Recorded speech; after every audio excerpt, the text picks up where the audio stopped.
Demonstrasi kontekstual modul 1.4 Budaya Positif. Penerapan segitiga restitusi. Saya Irma Setianingsih dari SD Negeri Maguwarjo 1, calon guru penggerak angkatan 10 dari Kabupaten Sleman. Apa itu restitusi? Menurut Diana Gosen tahun 2004, restitusi adalah proses menciptakan kondisi bagi murid untuk memperbaiki kesalahan mereka sehingga mereka bisa kembali pada kelompok mereka dengan karakter yang lebih kuat. Restitusi dilakukan melalui 3 tahapan yang disebut segitiga restitusi. Tahapan yang pertama adalah menstabilkan identitas.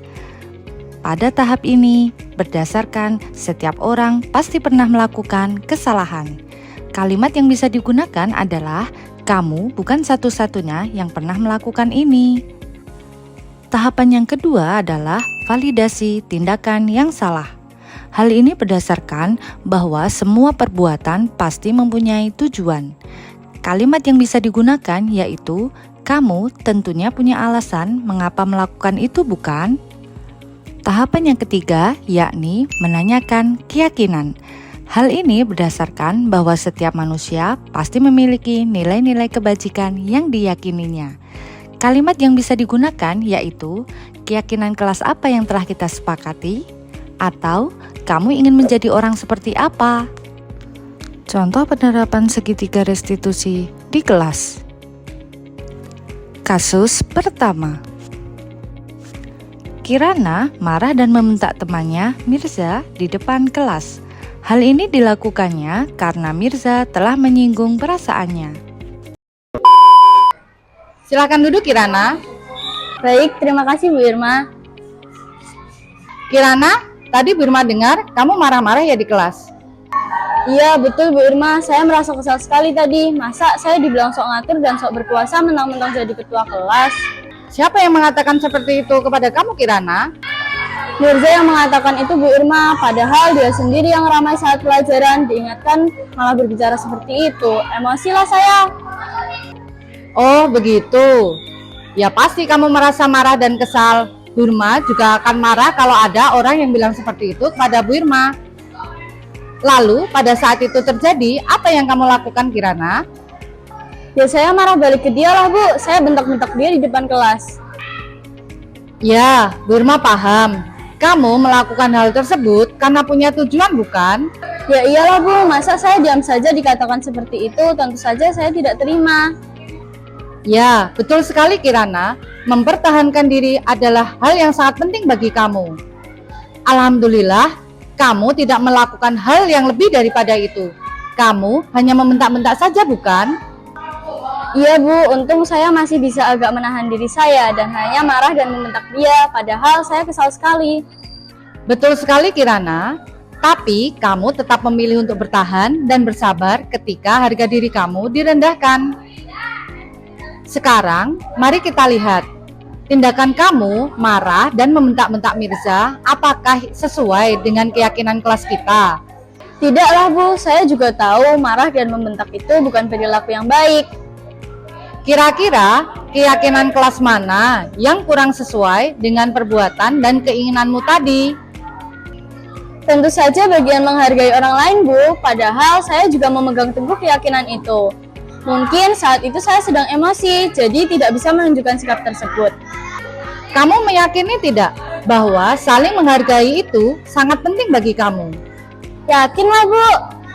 Ya, sepakat dengan Kirana bahwa kita perlu saling menghargai. Namun, ada keyakinan kelas yang kita sepakati yang perlu kita lakukan apabila kita sedang marah, bukan? Iya, betul Bu Irma. Kira-kira kamu bersedia memperbaiki masalah ini? Iya Bu. Kalau kamu bersedia memperbaiki masalah ini, kira-kira kamu akan menjadi orang seperti apa, Kirana? Saya akan menjadi orang yang mampu menahan diri, sabar, dan bisa menempatkan diri. Betul sekali. Jika itu benar terjadi, bagaimana perasaanmu menjadi orang seperti itu? Tentu saja saya merasa senang dan bahagia, Bu, bisa menjadi orang yang sabar dan bisa menahan diri. Baiklah kalau begitu, mari kita pikirkan bersama bagaimana memperbaiki masalah ini.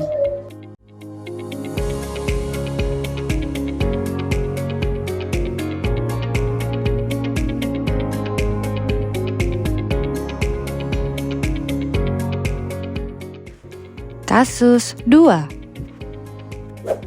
Hamid marah dan hampir memukul temannya Galih karena Galih telah mengolok-oloknya menggunakan nama ayahnya. Silahkan duduk, Hamid. Hamid, tadi Bu Irma dengar bahwa kamu bertengkar di kelas. Apakah betul? Ya, Bu Irma, saya merasa kesal sekali tadi karena ada yang mengolok-olok saya menggunakan nama ayah saya. Siapa yang mengatakan hal seperti itu kepada kamu? Galih, Bu Irma, dia mengolok-olok menggunakan nama ayah saya. Oh begitu. Wajar kalau kamu sampai marah dan kesal. Bu Irma pasti juga akan merasa marah dan kesal apabila ada orang lain yang berbicara seperti itu kepada Bu Irma. Saat kejadian tadi, apa yang kamu lakukan?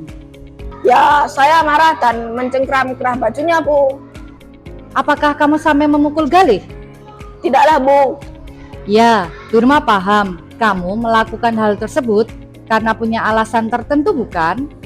Tentu saja, Bu. Saya tidak mungkin diam saja ketika nama ayah saya dijadikan bahan olok-olokan. Ya, betul sekali Hamid. Membela nama orang tua dan mempertahankan diri itu adalah hal yang sangat penting bagi kita. Alhamdulillah, kamu tidak bertindak lebih jauh. Kamu hanya marah dan mencengkeram bajunya Galih. Ya, Bu. Untung saya masih agak bisa menahan diri, padahal saya kesal sekali. Betul sekali Hamid. Kamu memilih untuk tetap bertahan dan bersabar ketika orang lain mengolok-olok kamu menggunakan nama orang tuamu. Kamu memilih untuk tidak berbuat lebih jauh, bukan? Iya, Bu. Sekarang, mari kita lihat keyakinan kelas kita. Apakah tindakan kamu marah dan mencengkeram baju Galih itu sesuai dengan keyakinan kelas kita? Tidaklah, Bu. Saya juga tahu marah dan bertengkar itu bukan hal yang baik. Kira-kira keyakinan kelas kita yang mana yang kurang sesuai dengan perbuatan dan keinginanmu? Tentu saja bagian menghormati dan menghargai orang lain, Bu. Pada saat itu saya sedang emosi, jadi tidak bisa menunjukkan sikap tersebut. Kamu meyakini tidak bahwa saling menghargai dan menghormati orang lain itu sangat penting bagi kamu? Yakinlah, Bu. Iya, sepakat dengan Hamid bahwa saling menghargai dan menghormati itu penting bagi kita.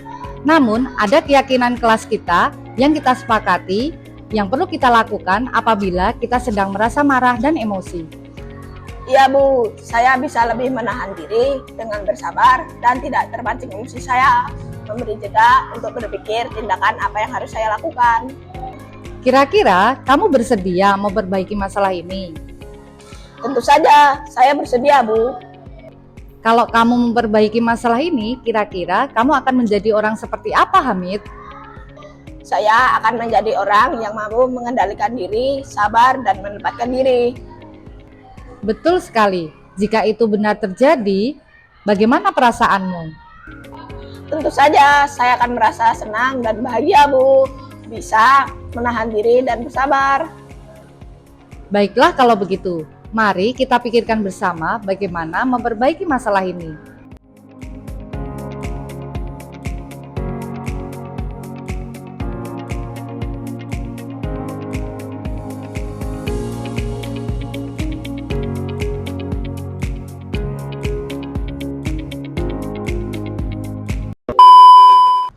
Saya Abdul Hamid dari SD Negeri Maguwarjo 1. Saya merasa senang dan bahagia melakukan praktik segitiga restitusi.